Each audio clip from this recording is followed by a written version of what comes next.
Hey guys, Dr. Ken Nordberg again. I got a special subject I'd like to cover today. I get emails every once in a while from you guys asking me what I do in deer camp to keep the odors that accumulate on our bodies. You know how it is when you're deer hunting.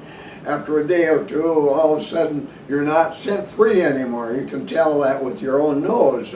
Sniffing your clothing, your sleeping bag even, your boots, inside of your boot. If you do that, you're starting to learn that, gee, your human odors are starting to accumulate, and that can't be good.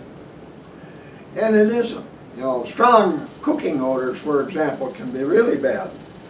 And this is one place hunters make a mistake a lot. You know, we got a little, back about 6 miles from my deer camp is a little country bar. And you go by there in the evenings and the window, you know, you can see into this place, and the place is a mass of blaze orange in there. All these hunters in there in the evening. This is a little bar that's famous for great hamburgers and beer, of course, and other drinks. So they're all in there, and you can imagine what it smells like in there. And all these guys, when they come out of there, their clothing is strongly tainted with all the odors that are common to a place like that. And that's not good. Those guys out in the woods with that clothing on the next day are going to be alarming more deer than they realize. Whitetails react according to the amount of these strange and unusual odors that are emitted by deer hunters by how strong those odors are. And I learned that early in my first research with whitetails. And I did all kinds of work with different odors, more than 100 of them, that are common to deer hunters. And the stronger any one of those odors, which are only emitted by humans, nothing else a whitetail has ever smelled before, only humans have these odors. So any whiff of any one of those tells that whitetail there's a human. And with a few more things that they learn from your odors and the actions of those hunters and the way they walk in the woods and the way they hunt, tells that deer not only is that a human, and if the odor is strong, that's a hunter, a creature to stay away from. And you don't want that. You want to be as scent-free as possible while you're hunting. And even though all the products in the market today that you can buy that are supposed to eliminate human odors, we now know that it isn't 100%. We're still going to have odors coming from our bodies, but if they're mild odors, they aren't near as alarming to whitetails as very strong odors, like the smells that you would get in a bar. Those are bad, and smells of pizza and hamburgers being made with onions and cigarette smoke. All those odors that are common in a bar. That's bad for deer hunting. Your chances of seeing a mature buck, especially a mature buck in the woods after tainting your clothes with odors, are not very good at all. So what do us Nordbergs do in deer camp? Well, one of the first things we do, you know, is wash our clothing at home, usually a week or two before deer hunting. I don't wear anything in the woods while deer hunting that can't be put in a washing machine and clean. If it can't be put in there and washed, I won't wear it. Everything I wear I can wash. I've got expensive outer clothing that I bought some years ago, blaze orange, camo blaze orange hunting clothing that go in the washer every year before deer hunting. And they're dried outside. I don't put them into a dryer. Dryers are full of odors you don't want, you know, like the stuff for uh, uh, well, you know, all the little things that wives put in there to make the clothing soft, like towels and things that have strong odors on. You don't want any of those kind of odors on your hunting clothes. So after washing my clothing, they always get hung outside. And they hang there for 4 days or longer outside. And same with boots. I can wash rubber boots, but you can't get rid of the smell of rubber. And my other boots, they hang outside, like the new hunting boots I wear with all the tinselite insulation. They hang outside up to 2 weeks in the porch, where they're protected from rain before I wear them in the woods. So all kinds of things like that to keep odors to a minimum. Now, people were asking me, what do we use? Well, today this is my #1 soap. This Arm & Hammer in the white container. It says free and clear of things like odors and chemicals that brighten the colors of whatever you wear, white and red and blue, blaze orange. You probably don't realize it, but whitetails see colors in the ultraviolet spectrum, which means, this might sound strange, they can really see, especially new blaze orange. New blaze orange, it looks especially bright because it has chemicals in it that make it glow in sunlight. And blaze orange that glows in bright sunlight is very easy for whitetails to see in darkness with only starlight in the sky. Moonlight would make it even brighter. It might not make it easy for a human to see somebody in blaze orange in darkness, but it makes a human wearing blaze orange much easier to see in darkness than a human not wearing blaze orange. Well, one of the good things that comes from washing my blaze orange clothing every year, that chemical that causes that blaze orange to glow is washed out. It's still blaze orange, just as visible to humans a great distance away, but not as visible to whitetails in poor light and starlight or moonlight, like when you're heading to a stand before first light in the morning. And I think that's good. That makes your blaze orange less visible to whitetails, even during daylight hours, as long as you're sitting still. So it doesn't just come at whitetails. Now, whitetails don't have receptors in their retinas for colors in the red spectrum. So when they see blaze orange, they don't see the orange, but they see the glowing, it looks glowing white, very bright white to them. Now, if something very white is moving through the woods, what would a whitetail think? Is that a human, or is that a deer with its tail up and fanned? Because it's alarmed. It's an alarming color to them. So, anyway, this is what I use. You know, I found in the last several years, I'm allergic to a lot of laundry soaps that have odors added, and they're real common now, and any so-called color brighteners added to it. This doesn't have any of that. This is just plain soap, and when you wash with this, you know, now, Arm & Hammer doesn't pay me for saying this, nor would I ask them to pay me for saying this. They don't give me any special treats for saying something like this about the product.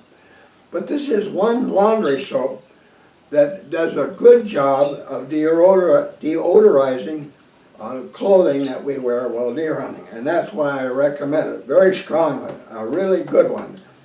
You should get a jug of this, have it in your house, and whether you do the washing or your wife, it should probably say there, for deer hunters, for deer hunting clothing only, you want to use this soap. Okay, that's one good thing.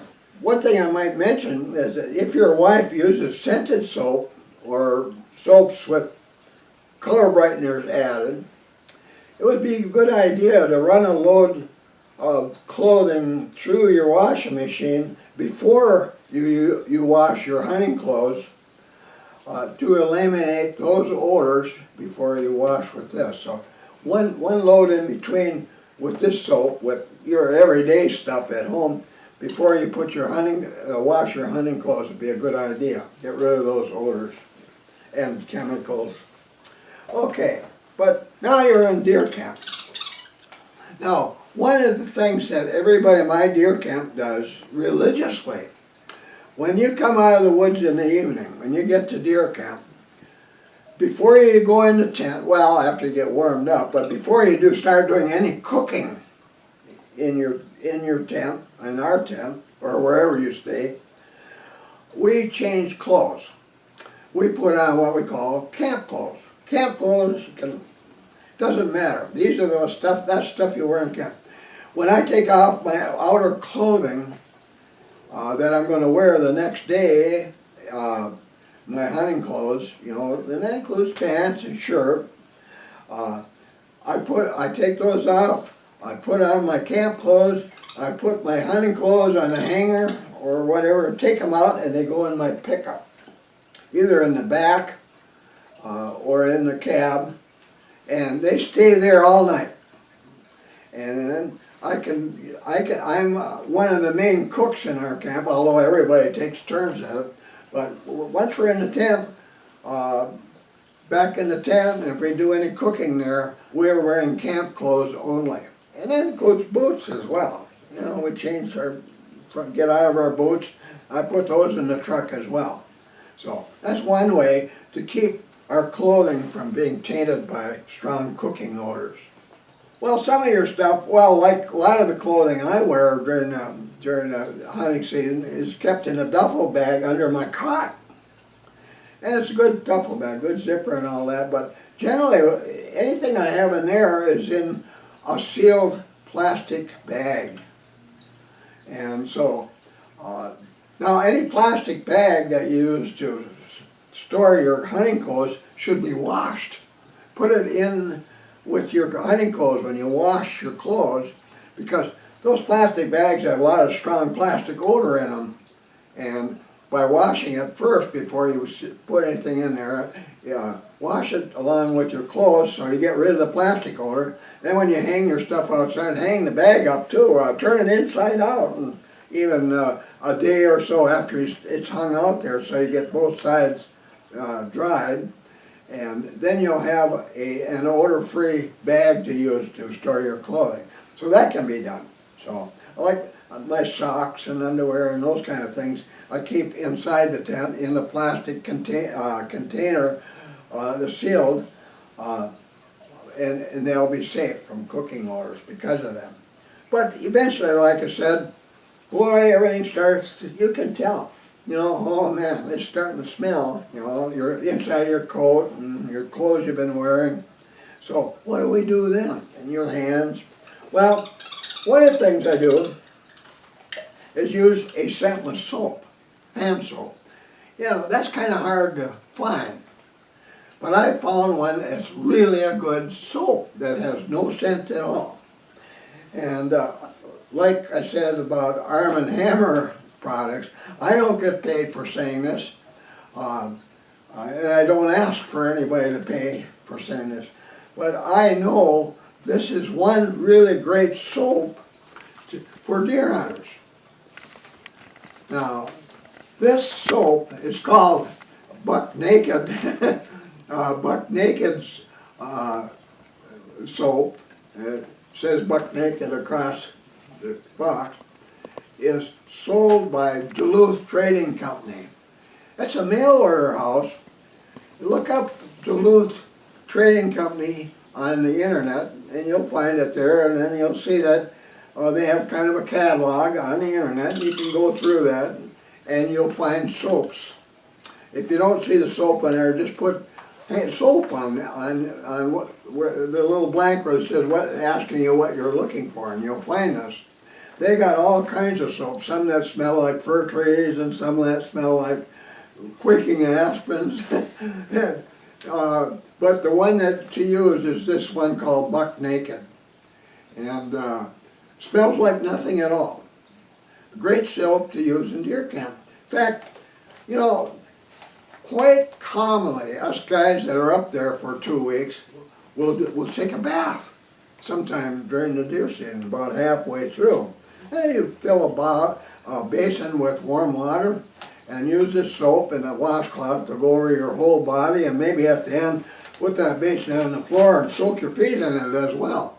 And use this soap and wipe down, and there you are. You're nice and scent free again to go out in the woods for the second half of the deer season.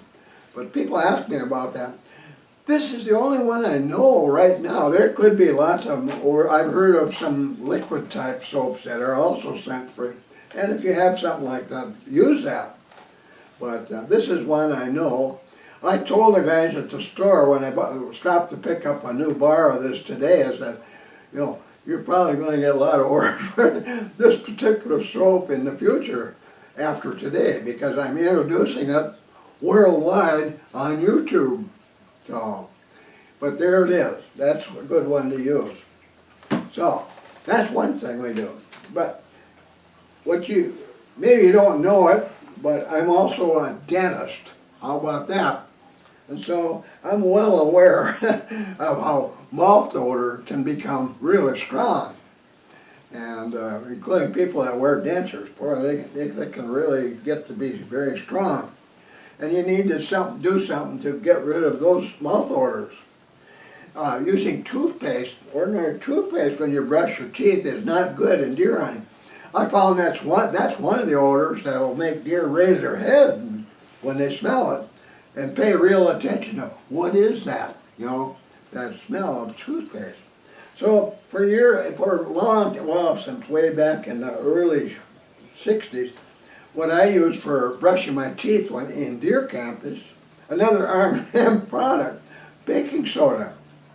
It's it's fairly abrasive actually, a really good product for cleaning your teeth.